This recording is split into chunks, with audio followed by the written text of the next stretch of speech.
I want you to picture a really cinematic scene for a minute. It's 1984. Okay, setting the stage. I like it. Right. So there's this 37-year-old man standing an incredible 7'2", and he gracefully lofts a basketball over his head in this sweeping, just utterly unblockable arc. The famous skyhook. Exactly, the skyhook. And as it drops through the net, he breaks the all-time scoring record in professional basketball. It is this moment of pure, undisputed athletic majesty. But, and here's the twist, this same man trained in martial arts with Bruce Lee. Yeah, which is just wild to think about. Right. He wrote Sherlock Holmes novels, he boycotted the Olympics for civil rights, and he even moonlighted as an airline co-pilot named Roger Murdoch in the comedy classic Airplane.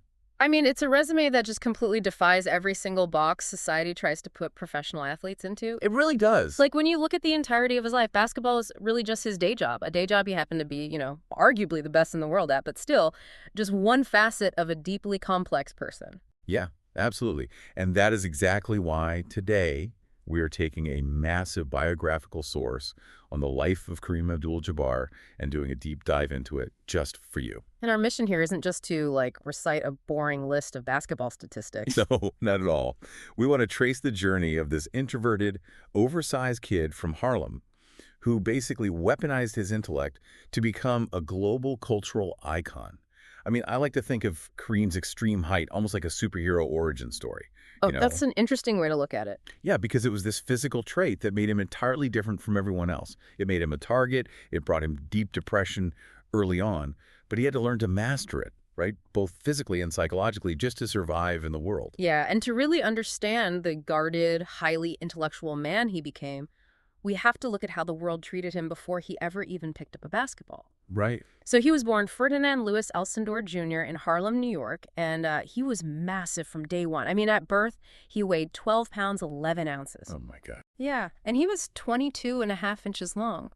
That is, imagine being expected to act like a grown man when you're literally still playing with toys. Because by the time he was 9 years old, he was already 5'8". 5'8" at 9, and people stared. Just constantly. Oh, I can't imagine. The sources we're looking at note that as a teenager, he suffered from profound depression, specifically because of the suffocating public scrutiny and, the relentless comments about his height. Kids can be brutal, and adults too, honestly. Exactly. And by 8th grade, he was 6'8" and could already dunk a basketball. At 8th grade? Yeah, so he's thrust into this intense spotlight at Power Memorial Academy, which is a Catholic high school in New York. And he led his team to a staggering 71-game winning streak. 71 games. But there was a downside to all that local fame, right? Yeah, there was. The media dubbed him the Tower from Power, which was a nickname he deeply resented. Because it just reduced him to a physical object. Right. Like a tall building without a mind. Precisely. So how does a teenager even navigate that? I mean, yeah. If you are under this constant microscope and the whole world only wants to see you as this giant basketball-playing novelty, I imagine you either shrink inward or you find something outside of yourself to anchor to. Well, he looked at the world around him. He started reading voraciously, and his anchor actually became the civil rights movement. Oh, wow. Yeah, the major turning point for him wasn't on a basketball court at all. It was the 1964 Harlem riots. Right, which were a huge deal. Right. Those riots were triggered by a white police officer fatally shooting a 15-year-old black boy named James Powell. And young Lou Alcindor was actually writing for a Harlem Youth Action Project newspaper at the time. I didn't know that. So he was covering it as a journalist. Basically, yeah. Covering that event just completely awakened his political consciousness. He decided right then, in his own words, to be Black Rage personified, Black Power in the flesh. That's incredibly powerful. I mean, he's carrying the weight of being a national sports phenomenon, and suddenly he's carrying this profound awareness of systemic racism, too. Exactly. He must have realized how conditional the public's love for him was. As long as he was scoring points, they cheered. But outside the gym, he was just another black kid in a fractured America. And that realization was really cemented when his own high school coach, a man he had won all those games for, called him a racial slur during a moment of frustration. Oh, man. That is just devastating. It permanently fractured their relationship. It showed him, in the starkest terms possible, that his humanity was secondary to his utility on the court. I assume that kind of betrayal just hardens a person? Does he just bottle that up and take it out on his opponents on the basketball court? He takes it out on the entire establishment, honestly. When he arrives at UCLA in the fall of 1965, he brings this deeply ingrained desire to control his own narrative and fight systemic oppression. Okay, so how does that play out at UCLA? Well, he starts by literally breaking the rules of the sport. Literally. Literally. So at the time, college basketball rules stated that freshmen were not allowed to play on the varsity team. Right, that was the standard back then. Yeah. So, for the inaugural game at their brand new arena, Pauley Pavilion, they held an exhibition match. It was the freshman team against the varsity team. And just to set the stage for you listening, that varsity team was not a group of scrubs. They were the #1 ranked team in the entire country and the two-time defending national champions. And the freshmen dismantled them, 75-60. Wait, a bunch of freshmen beat the defending national champs by 15 points? Yes. Led by an 18-year-old Lou Alcindor, who dropped 31 points and 21 rebounds on them. That's insane. The press the next day actually joked that the varsity team was only the second-best team on their own campus. I bet the varsity guys loved that. Oh, I'm sure. But once he officially joined the varsity squad the next year, he was so utterly dominant that the NCAA panicked. They banned the slam dunk in college basketball entirely, purely to try and stop him. The entire sport banned the dunk, just for one guy. Yep. Critics called it the Alcindor rule. It's like a baseball league banning of pitchers. Fastball. Yeah, banning his fastball because he throws too hard. It's an artificial constraint meant to hold him back, but it accidentally forces him to develop a devastating curveball. That's a great analogy, because by banning the dunk, the NCAA basically forced him to perfect the skyhook, which was a shot he'd actually been tinkering with since the 5th grade. Okay, so the dunk is banned. How does the skyhook become this unstoppable weapon?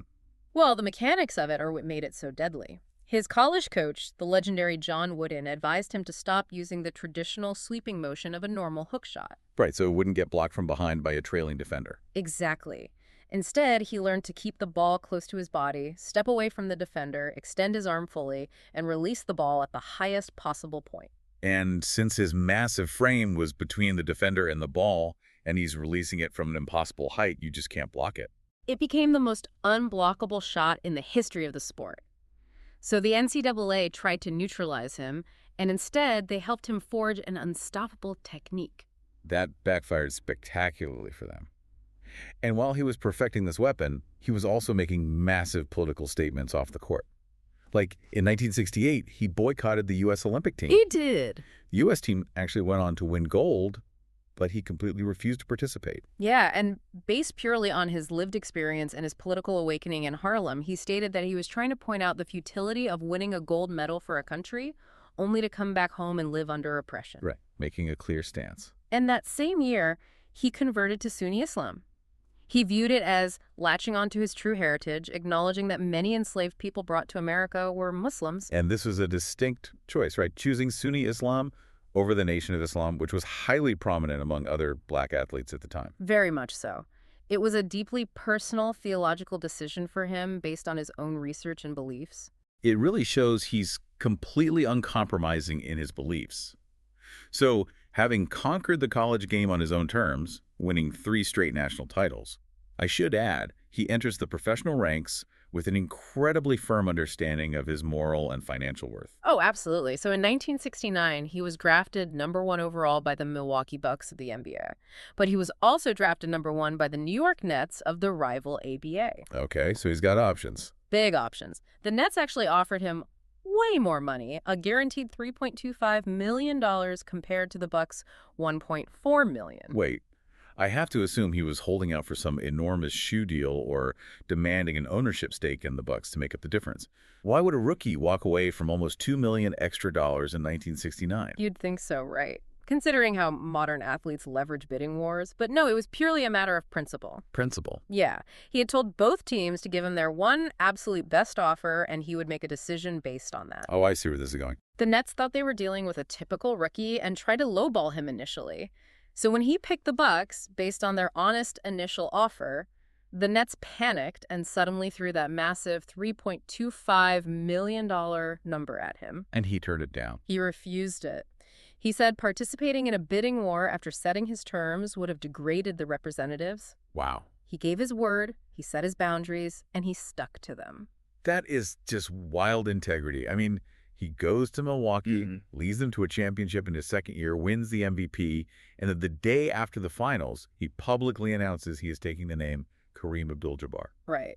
Which means noble one, servant of the Almighty. And as you can imagine, in 1971, a dominant black athlete changing his name to a Muslim name eroded his public image significantly in many areas of the country. Definitely. And physically, the pro game was just brutal on him. I mean, he suffered from a scratched cornea because opposing players were constantly swiping at his face to stop him. Oh, is that why he started wearing those iconic goggles? That's exactly why. He also broke his hand twice by punching things. Wait, punching what? Well, once he punched the backboard support stanchion in frustration, and another time he punched a rookie named Kent Benson who had maliciously elbowed him in the stomach. So the physical pounding, combined with feeling culturally isolated in the Midwest, it led to a move that just feels completely ahead of its time. In 1974, he privately demanded a trade from Milwaukee. Yeah, he did. He was polite about it. He never spoke ill of the city or the fans, but he explicitly stated that the region did not fit his cultural needs. It was unheard of. A superstar athlete in the 1970s forcing a trade not for a bigger contract, not for more playing time, but purely for intellectual and cultural stimulation. Just to be in a place that fit who he was as a person. Exactly. He knew his environment was stunting his personal growth. He needed a place with a diverse cultural landscape, access to different ideas, and a thriving Muslim community. And in 1975, he gets his wish. He is traded to the Los Angeles Lakers. The perfect fit. Right. And finding his cultural home in L.A. didn't just bring him 5 more championships during the famous Showtime era with Magic Johnson. It allowed him to explore the physical and intellectual pursuits that turned him into the sport's ultimate Iron Man. Which is how he played until he was 42 years old. 42. Playing the center position in that era meant fighting in the paint against absolute giants every single night. The constant physical trauma of jumping, landing, wrestling for position. It usually breaks down a player's back and knees well before their mid-30s. But he was a pioneer of longevity, largely because he looked outside of basketball for solutions. Like, he started practicing yoga in 1976 to improve his flexibility well before it was common in professional sports. That's so far ahead of the curve. And remember that martial arts connection we mentioned earlier? He trained in Jeet Kune Do directly under Bruce Lee. The famous scene in the movie Game of Death where Kareem fights Bruce Lee on screen. It's so iconic. But, like, how does martial arts training actually help a basketball center? Well, Jeet Kune Do isn't just about throwing kicks, right? It's a hybrid philosophy centered on adaptability and economy of motion. Economy of motion, okay. Yeah, Bruce Lee taught him to flow like water. Big men in basketball were typically very rigid and mechanical, but Lee taught Kareem the discipline and spirituality of martial arts, really focusing on balance and flexibility. And that kept him healthy. Kareem credited this specific training for allowing him to play 20 years with very few serious injuries. He also adapted how he played on the court to conserve his energy. Like, sometimes he would be the last player to run up the court on offense, lagging behind the fast break by a few seconds. Critics used to call him lazy for doing that. Oh, constantly. But if you look at the mechanics of an 82-game season, it's actually like a veteran chess master managing the game clock. He knew he had to anchor the team defensively and carry the offensive load in the fourth quarter. Exactly. So he wasn't being lazy by walking up the court. He was ruthlessly efficient. He was saving his energy for exactly when he was most needed. And he was fully aware of that criticism, too. He actually spoofed it in the 1980 comedy movie Airplane. I love this scene. He plays Roger Murdoch, an airline co-pilot, and this little boy comes into the cockpit, recognizes him as Kareem, and says, "My dad says you don't work hard enough on defense." And Kareem just loses it. He completely breaks character. He grabs the kid by the shirt and yells that he's been busting his buns every night since UCLA. And he tells the kid's dad to try dragging Bill Walton up and down the court for 48 minutes. It's hilarious, but it really captures his genuine frustration with how the public perceived his calculated efficiency. Yeah, and despite his absolute brilliance, his protective emotional armor caused the public, and especially the media, to fundamentally misunderstand him for much of his career. Right. He developed a reputation early on for being sullen and aloof, didn't he? He did. He was highly suspicious of the media, dating back to his time as a teenager in Harlem. The sources mention one instance where he literally read a newspaper through an entire interview. Just ignored the reporter entirely. Yeah, completely ignored them.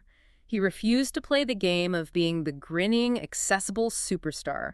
He later admitted that he was way too suspicious, and that he paid a heavy price for it. But, let's be fair to the fans and the media for a second.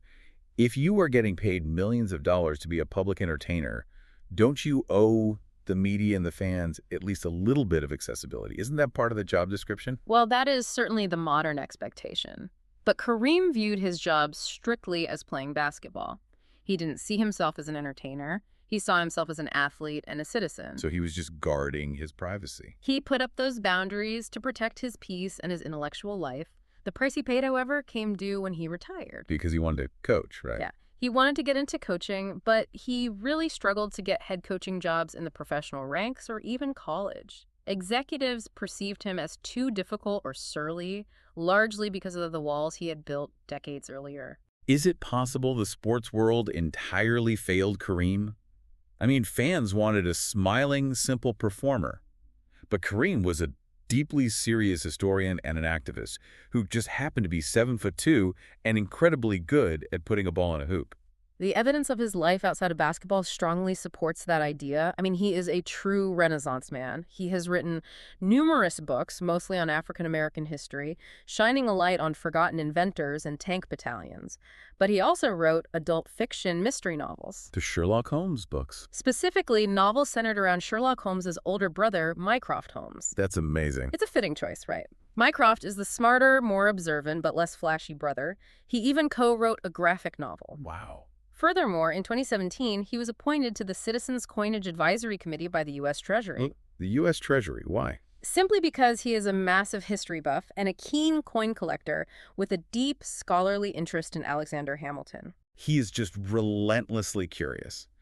And his intellect eventually got the global recognition it deserved, far removed from the basketball court.